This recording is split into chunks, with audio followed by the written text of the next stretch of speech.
Stop, रुकें, कहीं आप गलत ट्रांसलेशन तो नहीं कर रहे। जैसे कि कैप्शन में मैंने लिखा है, क्योंकि अक्सर गलतियों की भरमार होती है, क्योंकि उसके वजह क्या होती है कि हम असल जो ट्रांसलेशन की जो थीम है उसको हम समझ नहीं पाते। हर जगह एक ही रटा हुआ अल्फाज इस्तेमाल करना वो ज़बान को ख़राब कर देता है। जैसे अगर मैं एक ही लफ्ज़ का बार बार इस्तेमाल करूं तो फिर वो बात सही नहीं रहेगी, क्योंकि जुमला की जो असल मकसद है वो फौत हो जाएगा। बहरहाल ज़्यादा टाइम मैं नहीं लूँगा आपका।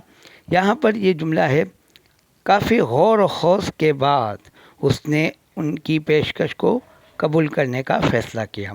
अब यहाँ पर अब देखें, काफ़ी गौर व खौस के बाद उसने उनकी पेशकश को कबूल किया। ठीक है, यहाँ मैंने रोमन भी दी है, उर्दू भी दी है, ताकि इंटरनेशनली जो लोग हैं जिनको उर्दू नहीं आती वो भी समझ सकें।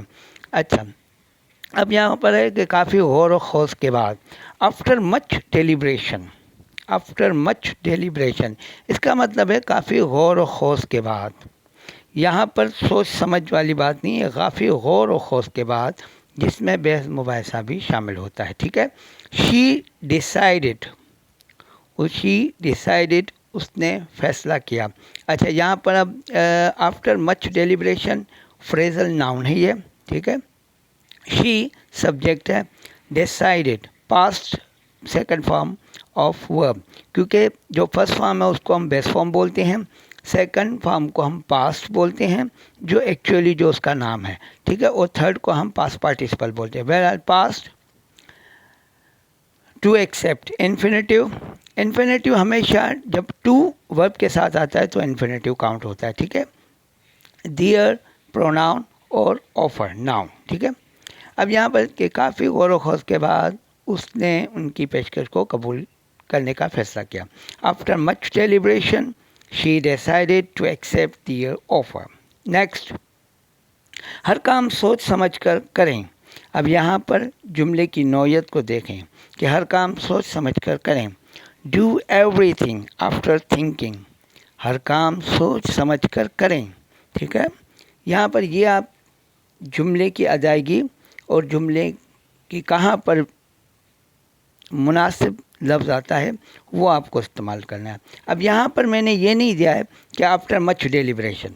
अगर मैं यहाँ दूंगा कि do everything after much deliberation तो it's wrong, it will be the awkward, बहुत ही बुरा लगेगा कि बोलेंगे कि यार देखो इसको इंग्लिश की सेंस जो है उसको समझ, क्योंकि ये सेकंड लैंग्वेज है, फर्स्ट लैंग्वेज नहीं है। डू एवरीथिंग आफ्टर थिंकिंग, हर काम सोच समझ कर करें। ठीक है, नेक्स्ट, 5 दिन की बहस के बाद ज्यूरी ने फैसला सुनाया। अब यहाँ ग्रामेटिकल स्ट्रक्चर देखें और फ्रेजल नाउन, पहले है फ्रेजल नाउन, सब्जेक्ट, फिर पास्ट है, फिर प्रीपोजिशन है एंड देन नाउन है। ठीक है, 5 दिन की बहस के बाद ज्यूरी ने फैसला सुनाया। अब ज्यूरी क्या कहते हैं, जो जजेस की जो बेंच होता है उसको ज्यूरी बोलते हैं। ठीक है, 5 दिन की बहस के बाद ज्यूरी ने फैसला सुनाया। अब यहाँ पर 5 दिन की बहस के बाद, आफ्टर 5 days ऑफ डेलिब्रेशन। अब डेलिब्रेशन क्या है कि 5 दिन की बहस के बाद। अब यहाँ गौर व फौज भी क्या है, मगर यहाँ पर अब मीनिंग वो नहीं होगी कि 5 दिन की गौर व फिक्र के बाद, नहीं, 5 दिन की बहस के बाद। देखो हर जगह पर जुमले की निस्बत और सेंस को समझकर ट्रांसलेशन किया जाता है। वर्ड टू वर्ड मैंने पहले भी आपको कहता हूँ कि वो ट्रांसलेशन मत कीजिएगा जो गलती का सबब बनता है और हंसी का बायस भी। बहरहाल आफ्टर 5 days ऑफ डेलिब्रेशन, 5 दिन की बहस के बाद, the jury decided on a verdict, jury ने फैसला सुनाया। यहाँ पर वर्डिक्ट का मतलब है फैसला सुनाया। Decided on a jury, on a verdict, sorry, jury ने फैसला सुनाया। समझ, ज्यूरी ने फैसला, अब वर्डिक्ट जो है फैसला है, ये ध्यान में रखना। डिसाइडेड, ठीक है, 5 दिन के बहस के बाद ज्यूरी ने फैसला सुनाया। अच्छा, अब यहाँ देखें नेक्स्ट, सब कुछ सोच समझ कर करना। पहले हमने क्या जुमला लिखा था, अब देखो सब कुछ सोच समझ कर करना, डू एवरीथिंग थाटफुली। अब मैं ये हर जगह थाटफुली नहीं लगा सकता, क्योंकि जहाँ पर जिस चीज़ की ज़रूरत होगी वहीं मैं लगाऊंगा। सब कुछ सोच समझ कर करना, सब कुछ सोच समझ कर करना, डू एवरीथिंग थाटफुली। ओके, यहाँ पर डू ये इम्पेरेटिव सेंटेंस है, ध्यान में रखना आप। इम्पेरेटिव सेंटेंस है जिसकी मैंने वीडियो की है पहले बनाई हुई है, उसका मैं लिंक भी इस वीडियो में शेयर करूंगा ताकि आपको इम्पेरेटिव सेंटेंस समझ में आ जाए। डू सब कुछ सोच समझ कर करना, ये रिक्वेस्ट भी है और इसमें जो है एक हुक्मिया भी है कि डू एवरीथिंग थाटफुली, सब कुछ सोच समझ कर करना। नेक्स्ट, मैं इसे सोच समझ कर कह रही हूँ, मैं इसे सोच समझकर कह रही हूँ। अब यहाँ पर ग्रामेटिकल स्ट्रक्चर देखें, subject, be form of the verb, ING, object pronoun and adverb. यहाँ पर क्या है कि आई सब्जेक्ट है, am be form of the verb है, I am saying it thoughtfully, ठीक है, मैं इसे सोच समझकर कह रही हूँ, I am saying it thoughtfully. अब यहाँ पर देखा, I subject, am be form of the verb, saying ING, object pronoun it, thoughtfully adverb, ठीक है। नेक्स्ट, इस सारे मामले पर गौर और फिक्र की ज़रूरत है, इस सारे मामले पर गौर और फिक्र की ज़रूरत है। रोमन भी देखें और उर्दू भी देखें, ठीक है। अब यहाँ पर देखें, the whole matter needs careful consideration. अब यहाँ पर वर्ड ही चेंज हैं, देखो, इस सारे मामले पर गौर और फिक्र की ज़रूरत है। देखो हर जगह पर मुख्तलिफ ज़रूरत पड़ती है हमें लफ्ज़ों की, तो लफ्ज़ों का आना ज़रूरी है।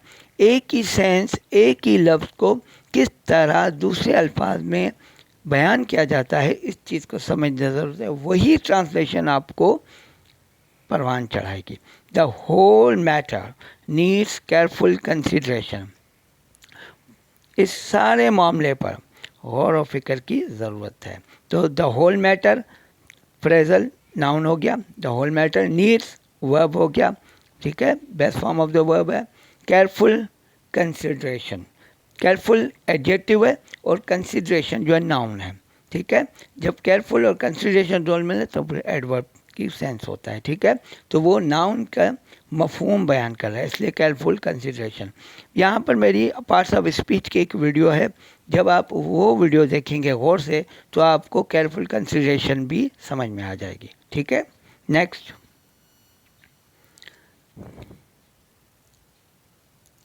इस सवाल को सोच समझकर हल करना। अब यहाँ पर फिर इम्पेरेटिव सेंटेंस आया, इस सवाल को सोच समझकर हल करना, सोल्व दिस क्वेश्चन थॉटफुली, ठीक है, सोल्व दिस क्वेश्चन थॉटफुली। अब यहाँ पर देखें grammatical structure, subject, be form of the verb, ING, object pronoun, adverb, ठीक है।